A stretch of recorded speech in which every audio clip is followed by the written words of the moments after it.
All right. Hi, everybody. This is Descard Gaming. I'm here. I'm just going to move my mic a bit. I'm here to revisit my Tyranids guide because I found out I made a few mistakes on the original one and I wanted to set the record straight. Also, I wanted to go through the Tyranid roster, go over each unit, how well I think they do, and talk about the two different builds I explore with them. So we're in skirmish, and I picked some of the most common races that people play currently in PvP. So you got Necron, Space Marine, Chaos, uh, and Tau. Well, Tau's probably I mean I've seen Tau played quite a bit, uh, but the roster, we got our infantry in the first row, followed by heroes near the end, and air unit. And then you got your monster units that come out of the Brood Hunt, all in the back. And then we've got our Thorps, Malonthorpe, Venomthorpe, and Zones. Now, this is a good...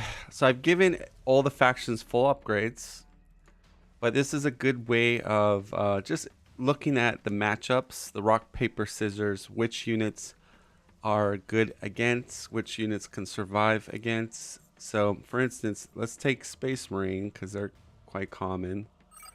Let me just save the game in case the game crashes. I don't want to have to redo all this. Okay, so we go to yellow, which is Space Marines, and let's do some of their common units that you're gonna face as Space Marines. So tacticals that's a pretty common unit, and then I would say the next big one would be Predator tanks. We'll just look at the matchups here. Dreadnoughts are pretty popular as well. Sorry, D. Go to D. A, B, C, D. Dreadnoughts. Yeah, and if you guys have any questions in chat, again, I'm not an expert Tyranid player, but I felt like I'm starting to really understand them in this week that I've been playing with them. And then the other, I would say Vindicator would be another popular one that you get. Land Speeders as well, that's pretty common with the Melta weapon. I guess Terminators would be another common one. And then finally, I would say, what's that one called?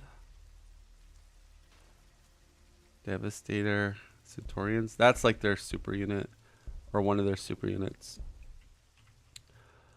Okay, for our heroes, let's just itemize them how we normally would in a game. I actually don't really put any items on the Turvy because I'm just so strapped for influence, but I do usually put an icon, so that's usually what's on my Turvy.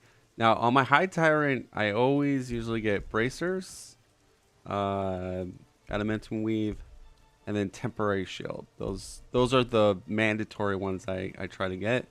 If I have extra money, a concealed weapon and a stun grenade probably.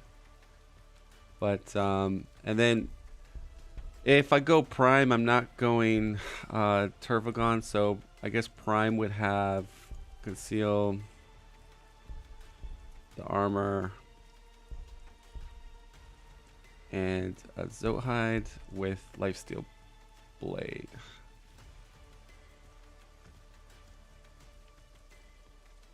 Because he's quite tanky. Where's Lifesteal Blade? Dust Blade. Okay. And I know the Dust Blade is sort of I tell people never to do the Dust Blade, but for heroes that are super hard to kill, like once he has Feel No Pain, we'll put these to 6.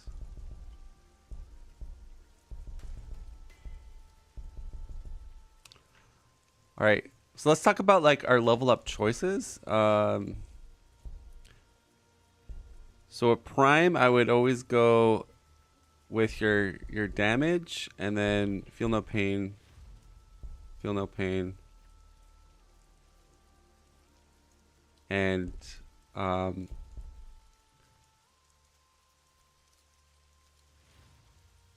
you can go to 45 instead of 30. I guess you could go either 2 Scourge of the Brood and 3 No Pains, or you could go 3 with Exploit Weakness. I mean, your army's gonna kill. Yeah, so maybe actually, if I could redo it, I'm just gonna put it at level 7. I would probably go 3 no pains and 2 Scourge of the Brood. Just because you're once you de-armor something, your army can kill. You don't really. I mean, he still does. Okay, and then over here, let's see. That's done.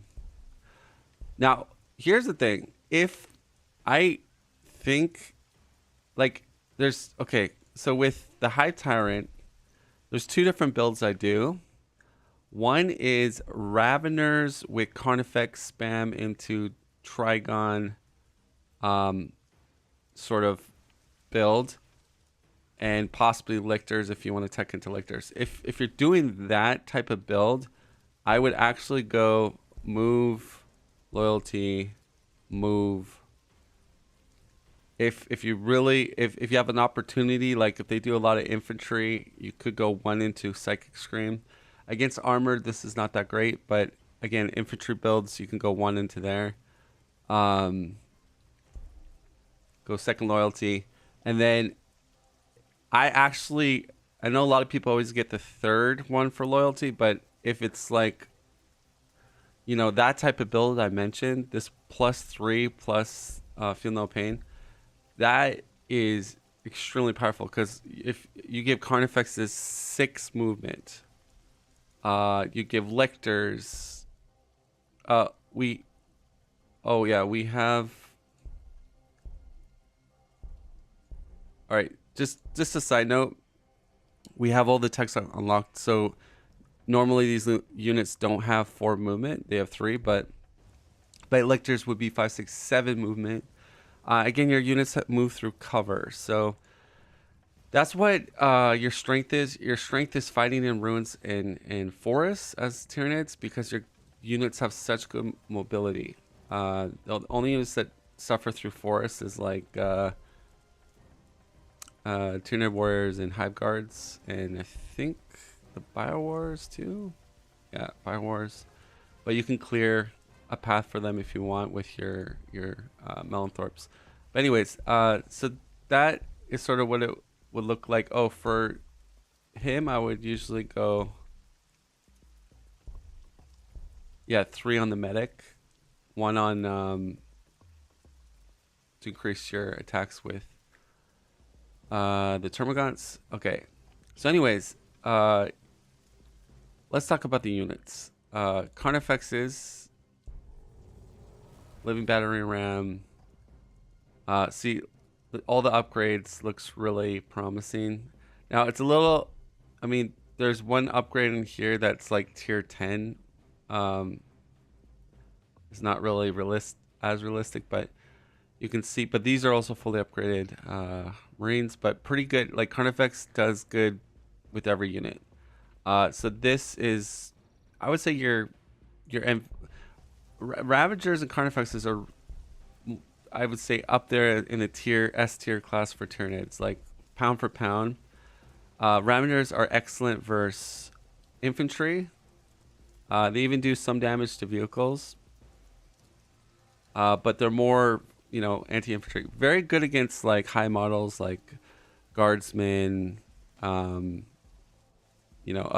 very, but like a little bit tankier models. Not, still do tactical, but not as much to Terminators. Okay. And then Lictors, you can see Lictors is much better, and they ignore Overwatch. Again, giving Lictors +3 more movement, 7 movement. You can see how, and they ignore Zone of Control, I think, or do they? Let's see. Or no, they ignore Overwatch. Or no, ignore zone of control. So what I would say to you, if there are support heroes on the battlefield, what you can do is like if there's support heroes on the battlefield, let's just do this for fun. Say there's a cryptic. Cryptic is a good example of what's it called? Captain. Is it? There it is. Okay. All right, let's pretend. So you've got a cryptic. Let's just level him up. Let's put some armor on him. Let's pretend he's somewhat well, usually cryptics are not going to have Zohide. They might have the armor. Like I've never really seen anyone put a Zohide on a cryptic, so let's be realistic here. Let's say they did put the armor though. So you can see just if I get two lictors, so you can even have them way down here. With 7 movement, and you can have the army like totally like blocking, see? And you can see how powerful that is. Like that's really powerful. Thing is, when he dies, that's a morale drop of 6. So you can see right here, well, they take a little bit less because they're like fearless, or they have a trait called I forget, and they shall know no fear, so they lose less morale. But my point is, Ravagers aren't bad, but they can get Overwatch, right? So one other tactic is to jink up with the High Tyrant and fly into all the Overwatch, eat it. Then you go in with like Ravagers and kill everything. So that's a really good tactic I like to do. But I'm just showing you, like, if you go the Lictor route later game with the High Tyrant, with the movement buff, you like support heroes are not safe, like especially in the open. Maybe in a base they're probably a little bit safer, but just 2 Lictors, this is even with a armored up cryptic without armor. Wait, how much would be without armor? Let's see. So without armor, almost 1-shots, and I believe if you do the buff,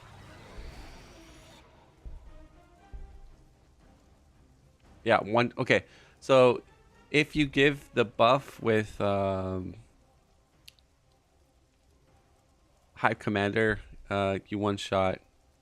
So ignore. So very powerful. Just giving people ideas. If you're really getting annoyed by support heroes in a PvP game, go Lictors with the High Tyrant with the high movement. You just buff and then you, because a lot of times, okay, their support heroes will be a little bit further back from the army, so you just kind of go in there and kill, and then everything gets demoralized. So pretty good combo there. Let's talk about spores, right? So also let's just, so you jink, you armor temporary shield. Let's go into all this Overwatch. So we got Centaurian and everything. See how much damage. So even from a Centaurian, still doesn't do a whole bunch of damage. And then you can proceed to go in with your army. If I do my buff, let's showcase. So people have a hard time with captains, right? I get this a lot. How do we kill a captain? Let's put a captain out. Captain. Okay. Let's put him in cover, because that's usually people will play. We'll item him up. Oops. Just give them what they typically usually get in PvP. Let's give him vests. I'll even put Zohide and bracers. That's the survivability of a captain. They usually do. So we can see, well, Carney has kind of a buff here, but yeah. So you can see the damage is quite low. I think zones are actually the highest damage dealers to a captain. Yeah, 3.7. So beats a Carnifex out. What about a Lictor? Yeah.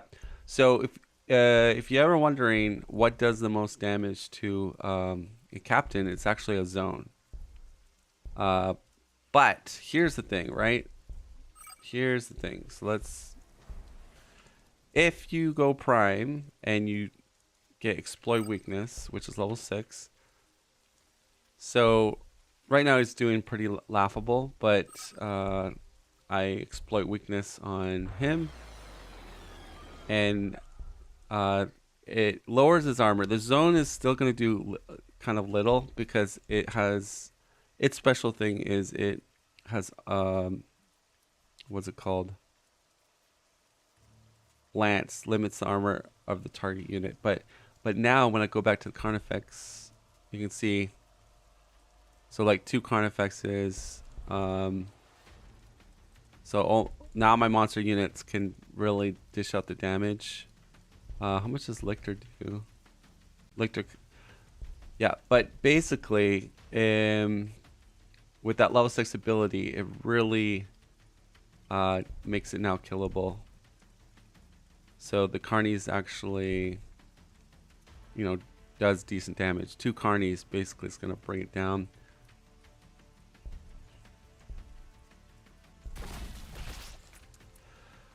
If you don't have a prime, then your best bet, okay, is probably just killing the army, trying to ignore the captain. You could proxy if the captain. Oh, that's if you go zones. So if you're not going zones, you can try to focus the army down. I want to talk about one thing here. So the scream, I'm jinked. I think it doesn't do. You want to scream when things are in the red. It does more damage. You don't scream when things are all high moraled. All right, let's do this. I just want to demoral. So say I kill a bunch of stuff.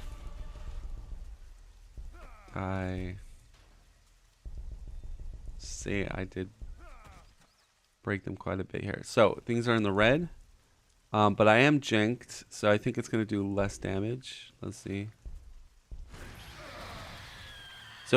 So being jinked, it still wiped out a full SM squad, and I was jinked. It probably would have. Let's do a test here. Let's see, a non-jinked high tyrant.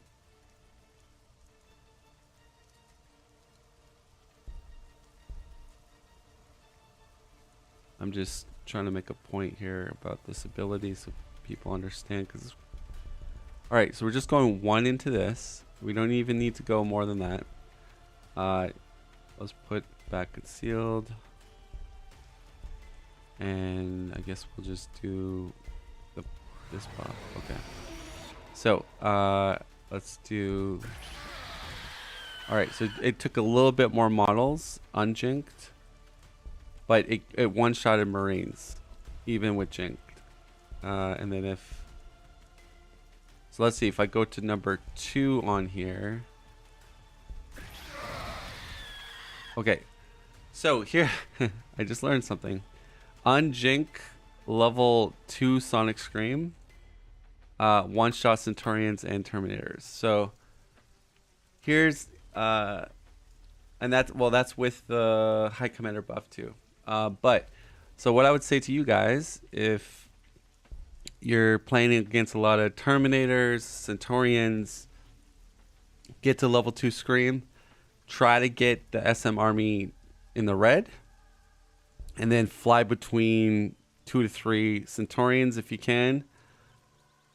Sonic Scream, boom, you knock out 3. So, and that could probably just win the game right there because that's a lot of resources down the drain. But yeah, you can see how your big player here is High Tyrant. I've literally won games just with that ability by. But again, I see a lot of players doing Sonic Scream when everything is in the high morale, which doesn't do that much damage. But yeah, I will admit the captain is hard to deal with as Tyranids. Like I said, if you really want to kill the captain, don't build the Turvagon. Instead, build Prime and then get the High Tyrant later. That would be my advice. Or if you still want to go Turvagon, then go the zone route. Get zones. So you're gonna go double the expansion building to produce these quicker. Now, I think the tongue monsters are pretty good when they're fully upgraded with their additional weapon, which is the blue thing. But overall, I don't really care for the Hormagaunts. I want to see tactical marines. Tactical.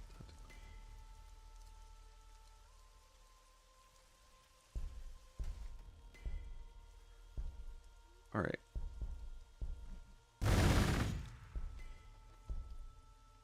All right. So Biowar is pretty good damage for his tacticals. Let's go to what other faction can we? Let's do Chaos. Let's do Cultists. So we're just gonna see the difference from chaff units to more smaller groups.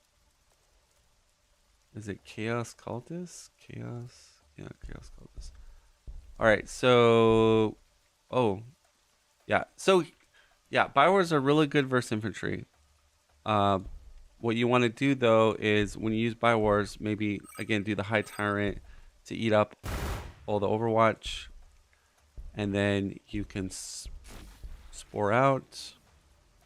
So you can see that pretty much kills that. The spore mines don't work well on higher armored infantry, I believe. So if we go into Praetorians, that's more of a high armor one. Oh no.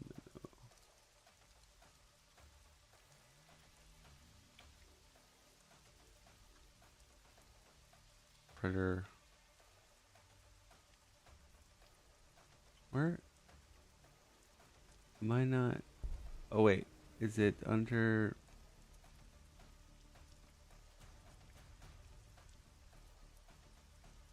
Yeah, there it is. Okay. Oh wow, actually, 9. They actually do decent versus Praetorians, but yeah, I did not know that. I thought they would do much less.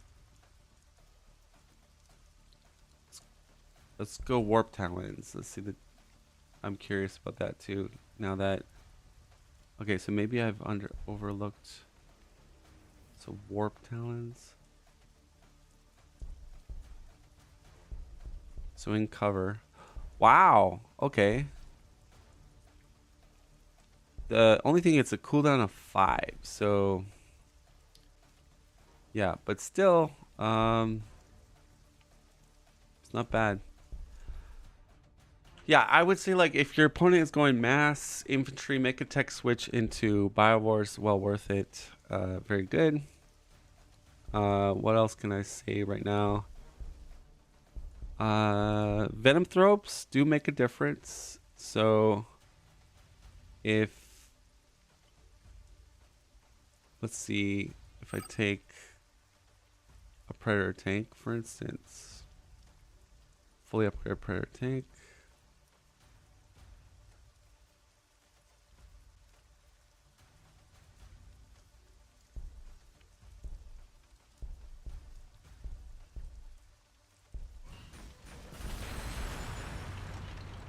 All right, for instance, 12.7.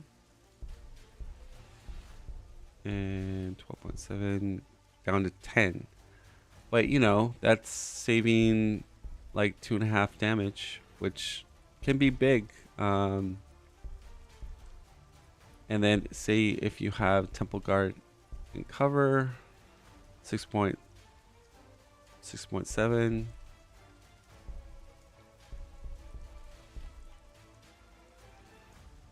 All right. So what I would say, okay, this is what I would say. Venom Thorps, I think are better at base defense because they are squishy. So if you're being siege, if you know you're going to be rushed, you might want to quickly tech switch to Venom Thorp, build 1 or 2 Venom Thorps, put it behind your base. It's going to make your units in your base techs a lot harder to kill, and your base is more resistant, so you can heal with the Turvagon, and the shielding protects the base.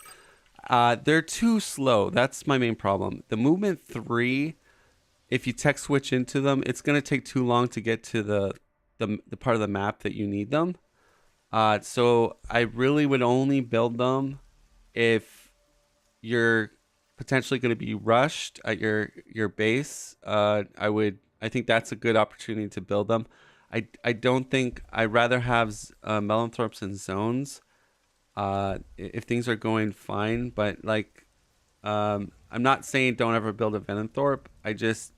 It's a weird tech choice place where there's too many good techs to choose, and I would only choose this if it's like for survivability. Like if I know they're all in rush on me, or SM's doing a predator rush, I think this is great for building 1 or 2 at your home defense. But that's all I gotta say about that. The Trinifex is pretty awesome. It's yeah, it's pretty good. I don't think I need to go. I talked about the hero upgrade pass. I talked about a lot about the high tyrant. I talked about eating Jink Contemporary Shield, and then eating Overwatch, going with Raveners, going with other things. You got your healing. You got Turvagon. Use your mass incubation level 6, then do your summon. If you do it the other way around, you just screw up the skill, but it's going to reset it for the next like 3 turns. Termagants are very important. So when you guys watch me play Space Marine, I use Orbital Scan. That's my way of assessing the situation, whether or not I can attack or not attack. This is your scouts. Okay, so if you're going to attack a base, send one into next to the base hex. If it's in your way, you just disband it or keep it, but you want to put these sort of like on the edges of sorry, Fog of War off. You want to put these on the edges of the forest. Okay, they're actually hard to get rid of. It's a chaff unit. A lot of times your opponent has to invest in a lot of units just to delete this, unless they have a special anti-chaff unit. And a lot of times they run through cover, so you can run them back, and they're, but mainly use them to cover your flanks. With Tyranids, you want to set these guys up as scouts, monitoring where the enemy's going to be coming. So if you see the enemies right over here starting to come, then I can maneuver units up here for flanking. I can maneuver units here, and then I can like hit them from this way and then hit them from down here. So like scouting is very key. And one big thing I messed up a few times is when you have your Tyranid base, okay, make sure you scout like the map. Like the Tyranids bases are very squishy, and you generally don't have a lot of hexes on Tyranids bases. So you want to make sure if the enemy's in this area and you don't even know about it, and he's got quite a bit of units, he could just come in and snipe your base and then run away from you. So I mean, that's true with like any faction, but definitely for Tyranid, you don't want to be caught with your pants down. And their base defense is a little more trickier, but I will say this: when you play Tyranids, generally your three bases are all nice and together, which is good because it's easier to defend your whole colony and your reinforcements come out quicker. So there are some benefits of defending at a Tynera base, but I would say make sure you have enough units to counterattack or sort of defend. One or two units and then a big army hits your base. Your base is gonna, it's really squishy. It'll die. That's all I would say about that. Okay, so these are uh, some general tactics I've kind of discovered. Uh, like I said, if I had to pick, there's two build orders I go. Ravener Carnifex into Trigon and Air. That's build order 1. Build order 2, Hive Guard, Zones.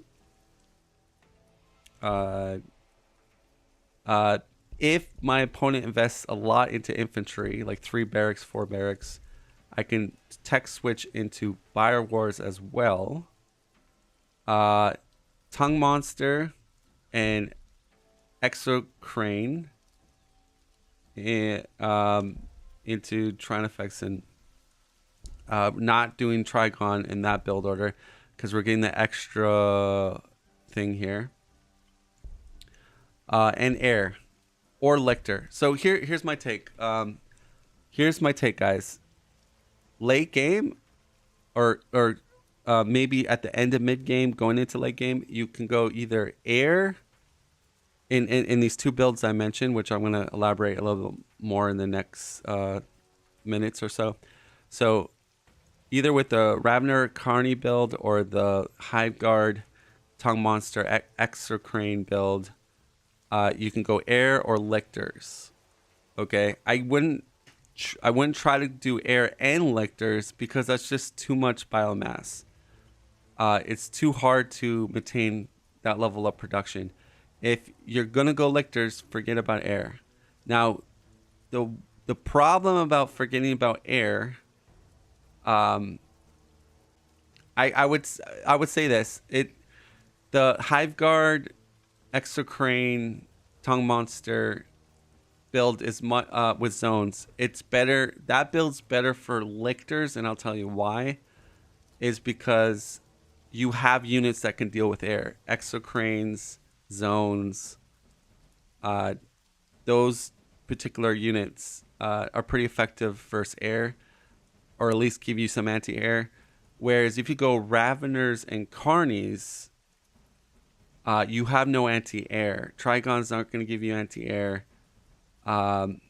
So I feel like the Carney Ravener into that build with Air is better because then you cover your weakness and plus Air is really good. Now, I will say this. There's some factions that are terrible versus Air. Sisters, well, they have Exorcists that are good against everything, but Chaos is extremely bad at Air. Tyranids can be bad at Air if they neglect it. So sometimes whatever build order you go, you still want to go Air. It depends on the matchup. It depends if they're weak versus Air.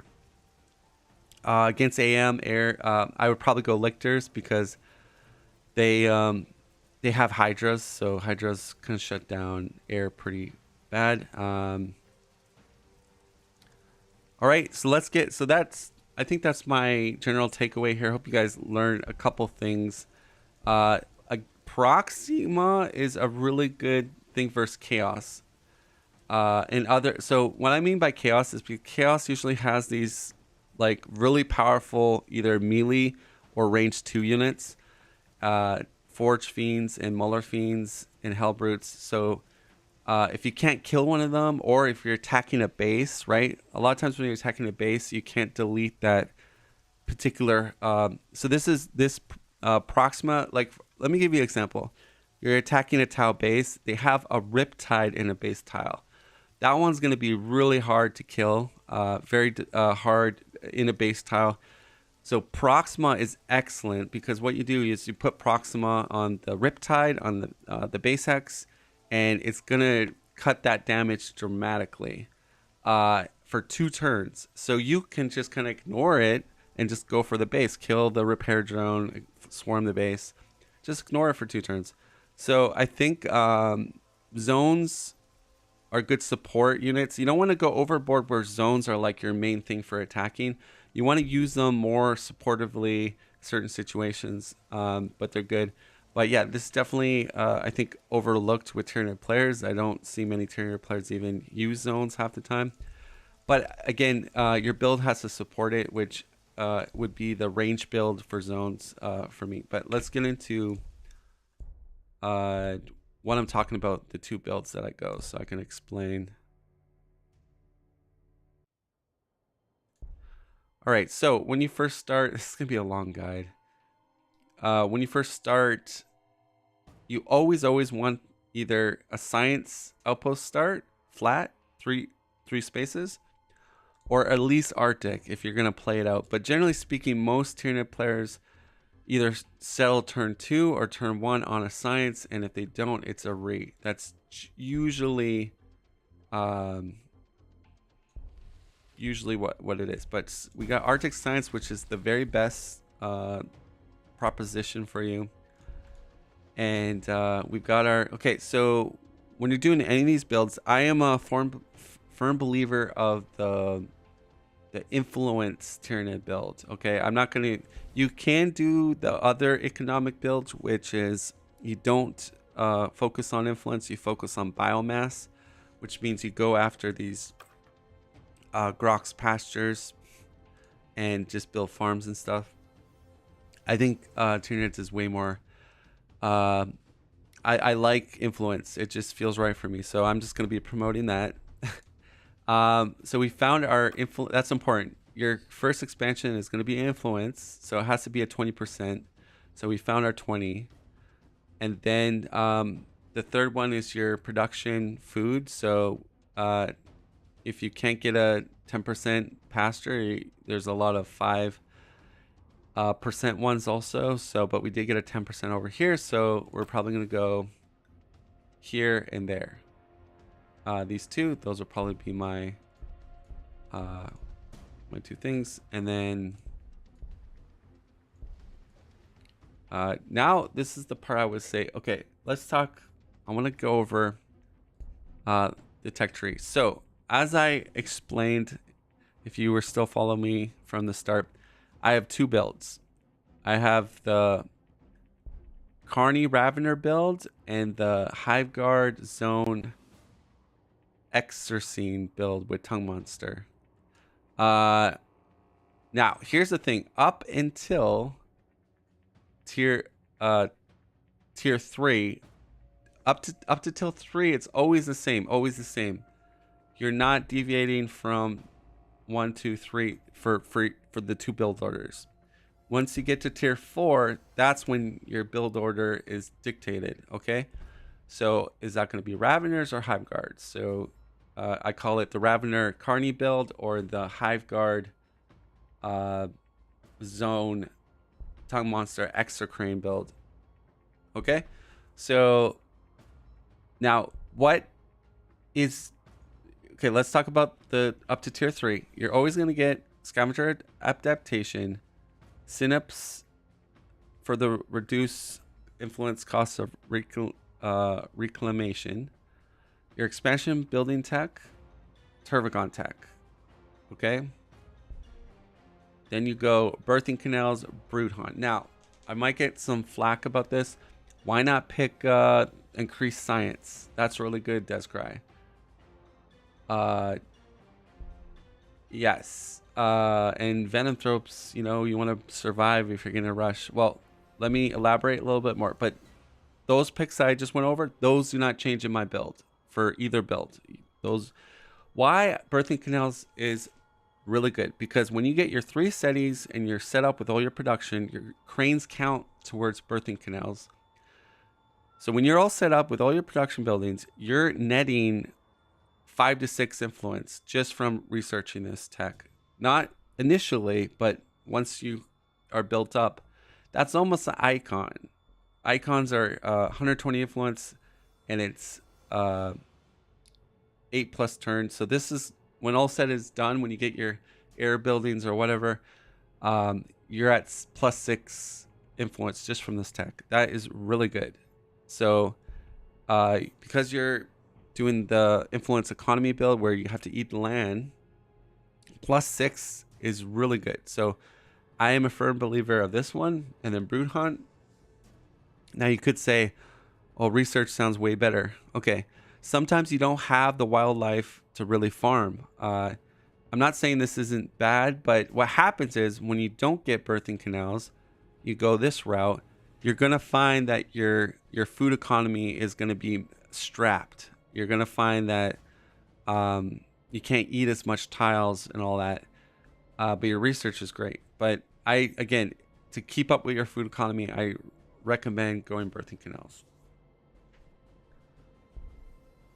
So that explains. Now, if you feel like you're going to be rushed and you see the telltale signs, you see the predator tank moving to the middle of the map, looking like it's going towards your base, I would tech switch into Venator. What I mean by tech switch is when you're doing your normal tech beelining, oh crap, predator tanks are middle of the map. I think they're going for a timing push. Tech switch back, grab Venator, build the Venator. You could rush a unit with tyranids by eating it, so you can rush these out. Like I said, sometimes the game has decided it's an all-in rush. This can make a big difference. The Venator can definitely help at base defense. All right, so that was a big portion to tier 3. So let's talk about the 2 builds, right? So we know up to tier 3, it's always the same. Okay, Ravener Carney. Raveners, Gigabore Hives. So this is the Ravener Carney build, okay? Pay attention. Then you've got Ravener Deathspitter, next one, and Carney Bone Mace. Now, I'm going to get another flack. Why are you neglecting extra infantry armor? Okay, let me explain my theory on this. You don't really want your Ravagers to be hit, per se. You want to decimate, eliminate, and utterly annihilate your opponent, where the Ravagers aren't going to be attacked by anything. So I don't think there's a clear case of, oh, we want extra infantry armor for the Ravagers. You know, if you're doing the Ravagers right, you just kill everything, and they can't even do anything back to you. Okay, so the other thing is, we're doing Carnies. We gotta get Bone Mace. So I don't really think it's worth backtracking at tier 5 tech. That's really going to slow you down to further techs. And like I said, you're only going one expansion building, so you're building Malanthorpes very slow, and they're not supposed to be in the front line. So yeah, again, I will die on this hill with this build. Do not get infantry armor. You're just wasting. You're playing Raveners wrong. Like you shouldn't.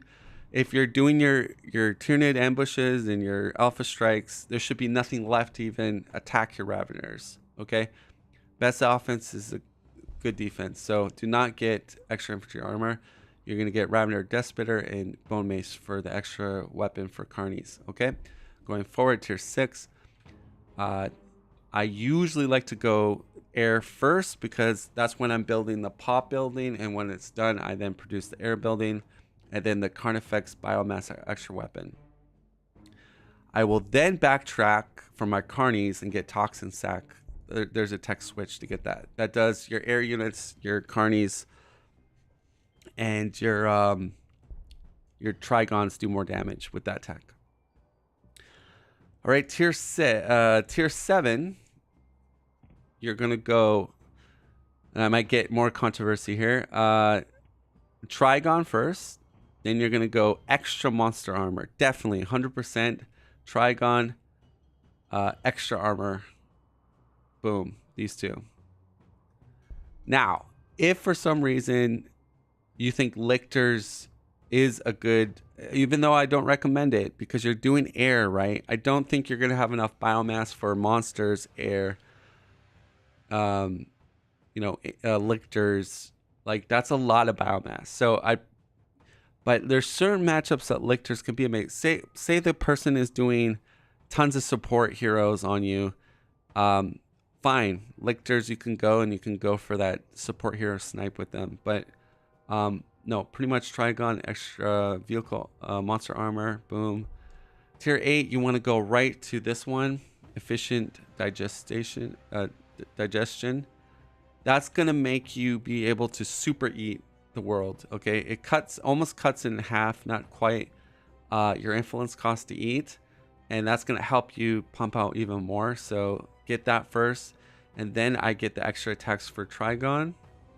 So these two, and then finally Trinifex, Hammer of Wrath, those two, and then you got your end game, the super tier 10 unit plus the adrenaline glands, those two techs. Okay, that is the Carney Ravener tech build recommendation that I do. Now going for the second build order, which is the range version, Hive Guard, Zone, Tongue Monster, Exocrane. Okay, so again, first 3 tiers, same build path. Hive Guard, and then Tongue Monster, those two. Then we go into extra armor. Now I'm going to defend extra armor. But you go zones first, then extra armor. So why are we going extra armor? Well, we're going Hive Guards. We want them to survive. That does work really well. And Hive Guards, the +1 armor. Plus zones get +1 armor. So that's really good. Those 2 units. You're going to have 2 expansion buildings. So you'll produce zones quicker. So the armor makes sense, protect Hive Guards, and also if we have to tech switch into Biovores, they get extra armor. So definitely get this plus this, and if you're against infantry builds, tech into Biowars, tech switch. Going force, Exorcene, and so this is where you got to make a judgment call. Am I going to go air or lictors this game? So you got Exorcene. If you're not going lictors, then you're going to go air. If you are going lictors, you go Exorcene and the proxy lictors. And then you go the extra attack for extra cranes and tongue monsters. And you could tech switch to extra armor. I probably think that's a good tech switch just because of that you'll have quite a big monsters, but you could think about it. If not, if you don't want, then you go to this benefits your zones, benefits your exocrines, benefits a lot of ones, but yeah, you still want to get the efficient digestion first and then the ocular perfilation. This gives additional weapon. Again, if we're going lictors, obviously you're not going that. And then Trinifex and usually Hammer of Wrath for me. But again, if you feel you prefer, different tech here, but I think Trinifex, and then again, same 2 tier 10, Okay. But yeah, that is my second build order. Okay, so those are my 2 builds, and they have proven to work. I feel like the second one, the Hive Guard Zone Time Monster extra crane build, is really good versus Chaos. When Chaos goes Hell Brutes, Smaller Fiends, Forged Fiends, that army composition that I mentioned just wrecks that. It's so good versus Chaos. And the fact that you can tech switch into Biowars if he does mass Zerkers and Warp Talons is great. So really good matchup there. The range build is weak, a little weaker on mass infantry builds. Although, like I said, you can kind of go into Biowars. But again, you're on that cooldown with the grenades and everything. But there's some plus and minuses with both builds. Okay, so the Ravener's Carney build has the best map control. Has very high movement with the Raveners. You have very good clear in the mid game. Like you can level up, clear super fast, and you can be aggressive with the Ravagers in the mid game.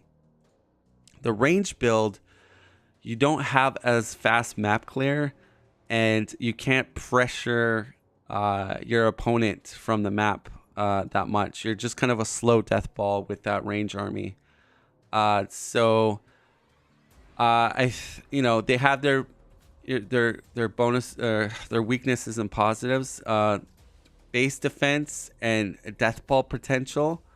The range army is a little bit more lethal and better at defense and death balling, whereas the Carney Ravener build is way better at map control and ambushing and slightly better at alpha striking than the other. Yeah, alpha striking way better.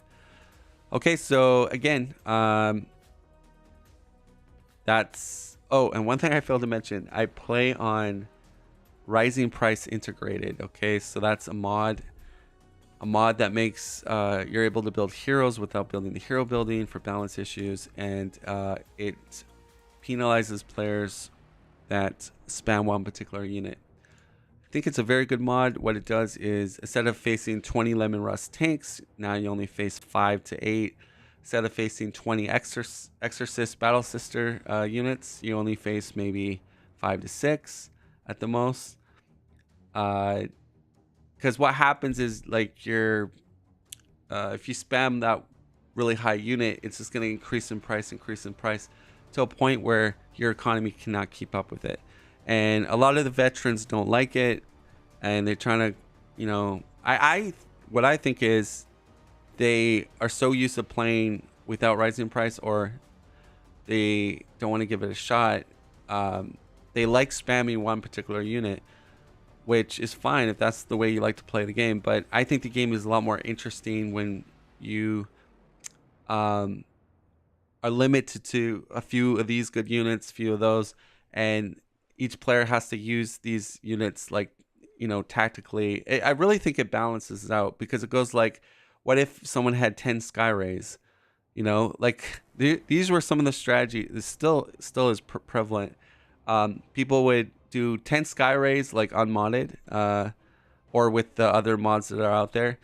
And so here's a strategy you could do. You could just field just Sky Rays of your army. You range 4 stuff, fire all your missiles, then retreat back.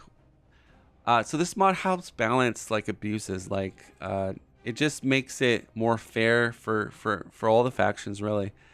And I know there'll be some comments saying, well, this doesn't scale with this faction and all that. What Desia's the mod maker. Hey, Griffin. Yeah, this is me. So Desia's in control of this mod right now, but he's not trying to make radical changes with nerfing and buffing as much. It's more, if there's things that are broken in the game, such as digital weapon, the wing, those things will be addressed. But we're trying to not nerf the units in the game, and I think rising price definitely helped. Because like I said, there's some really powerful units in this game, and without rising price, you could just mass that one particular unit, just mass. And then there's units like Sky Rays, units like these range type units that are just so good. I feel like if people play with rising price for a few games, they'll just realize how much better and non-toxic the game is. These abuses that we used to see, I'll give you an example. Land speeder multi-weapon on rising price, you might have 4 to 5 at the most on the battlefield. Without rising price, you can have 10 to 15. So let me ask you a point blank question. Do you really want to go, playing a team game, one player having 15 land speeders with multi-weapon, and then their teammates screening them, and then you have to try to delete that many multi-weapon land speeders? No. I do not. Tal's never gonna have 5 sky rays. I'm telling you, actually, what player was it that, uh, was it Patul? There was, there were some Tau players when I was playing with Ard or whatever that they would literally get, yeah, I think Ard was doing it. Like they would mass as many sky rays as possible and just like bombard you with the missiles and then retreat, wait 5 turns, do it again. Um, but I'm just giving examples of like how Rising Price fixes things like that. So you're still in the opinion Rising Price just makes worse spawns worse. I think what it does is it encourages people to try to be diverse with the army, right? Like when you're doing your builds, you're gonna go, okay, I'm gonna go for this unit and splice this unit a bit. Like that's what I see when I play Eldar, Space Marine, now Tyranid. I'm coming up with builds where I'm using a variety of units, and I seem to be doing okay. But I think I know I play my fair share without Rising Price, and to me it was just very toxic. Like I would just see some of the most toxic unit combinations, like just mass this unit, mass that unit, and it didn't feel good for me. I definitely like the game way better with Rising Price, and I'm gonna die on that hill. I played enough Gladius, and that is my hill I'm gonna die on. I'm a firm believer. I've been converted to Rising Price, but I'm also a firm believer of fast speed. Okay, so I went over my 2 builds with Tyranids, and I didn't really talk about the build order per se of what you're building, but I want to kind of wrap this video up. But you go book first. When your book is completed, you get a text hex space. You're gonna build a barracks in the hex space by rushing your using your gaunts to rush it with reclaim. That's gonna finish, and then you're gonna go into expansion building. You're not gonna go hex here. I think in my first guide I said get the science hex so you don't get the pop penalty. Don't do that. I tested it out. You get your Melanthorpe quicker by just rushing the expansion building as soon as possible, even if you're in the negative, the red population debuff thing from going overpopulated. So yeah, rush the building. Make your first Melanthorpe. Rush that Melanthorpe. You can when this one's done, you can then get the hex spot for the more science, and then depending on the build, if it's the range build version of Hive Guard, Zone, Tom Monster, Exocrane, get a secondary expansion building because you want to get the zones out quicker. If you're doing Carney Ravener build that I showed, you're only getting 1 expansion building, 1 only. And this is the trick. So once the first expansion build, this is the Carney Ravener build. Once the first expansion is done, then you're going to go barracks. And then you're going to go a book. It's really important. The book is very important. And then another barracks. So that's going to give you 3 barracks with 2 books if this is the Ravener Carney build, okay? If it's the range version, the other build, it's going to be 2 expansions, which give you the +4 science with 3 barracks, okay? Then population building, obviously, when you get to 7/7. Now, that is your turn 30 build in the main base, okay? First expansion city is going to be influence. That's going to just dedicate into the influence resource buildings. That's it. Third is going to be always your brute hunt base, and you're going to go 3 brute hunts And then from 3 brew hunts, you're going to build biomass. Okay. And that is how you wrap up everything with the building stuff. Okay. So I hope this all made sense. I'm just going to see what Griffin's saying here. In my opinion, the biggest issue with non-rising price games was players allowing players like Art and Ottoman to turtle like mad. Yeah, it's true. Always go expansion first. Yeah, yeah. Oh, you turn off your book for one turn personally. Oh, okay. Oh, because that would that would make the, yeah, maybe I have to look into that. Never even thought about that. Okay, so this is gonna wrap it up, guys. I made my first Tyranid guide the other day, but I noticed I didn't go over all the units and what sort of good unit combinations there were, and I also made a couple mistakes of how I recommended to do the first Malenthorpe and the expansion building. So I wanted to clear this up with this one, but that's it. Again, I hope you guys have success with Tyranids. Play with them a lot. They're a very micromanaged faction. Not for the faint of heart. I wouldn't recommend it for new players. More immediate players in PvP, you gotta do a lot of moving units around, a lot of range 1 melee hex damage. So you gotta like understand your positioning. Definitely not, easy faction. And there's 2 economy builds for it. Either you're eating the biomass of the world with influence, or you're just hard building biomass with cities. I prefer the influence economy. And oh, did I talk about, one last thing, the heroes. Okay, this is very important.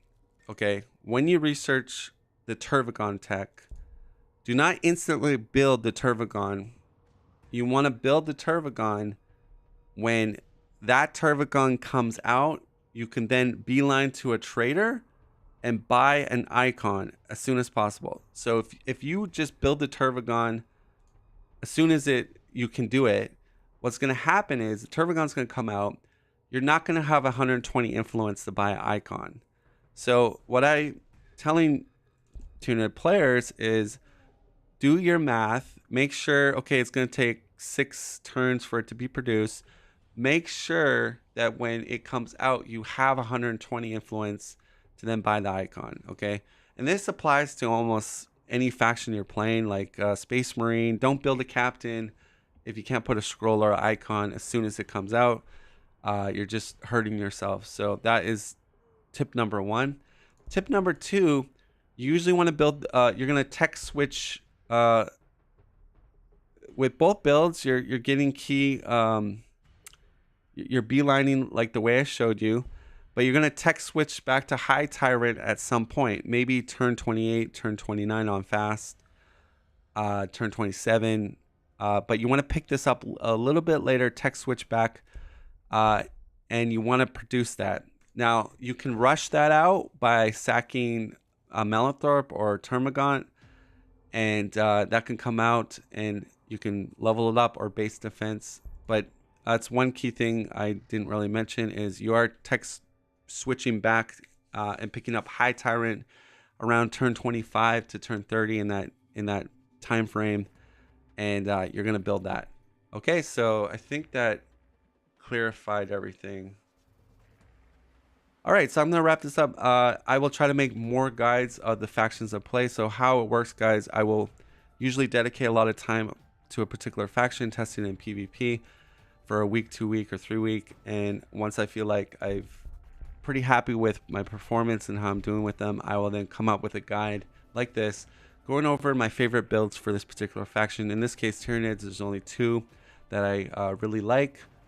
One more minus disclaimer. Again, if you're facing a person that loves to do tank heroes like SM Captain, itemize with Axe, itemize with this and that, just make them a beast, you can, instead of doing Turvagon or the Turvy, you go into Prime. Your key thing is to get Prime to level 6. Even if you have to scroll them, once you get level 6, you now make that Captain easy target to kill. Okay?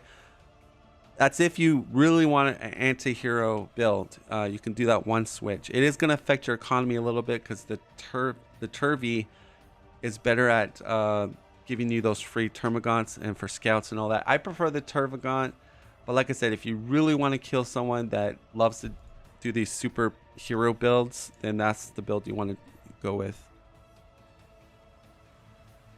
Yeah, I am. I am one of those. I do like going itemize captain. Anyways, what was I gonna say? Yes, so there'll be more guides like this. I am planning to jump onto another faction pretty soon. Let me know in comments which faction you want me to pick up, and then I'll later do a guide for. We've done Space Marine. I haven't really done an Elder guide, but I do play Elder, and then Tyranids. The other faction I was thinking is Chaos and or Necron.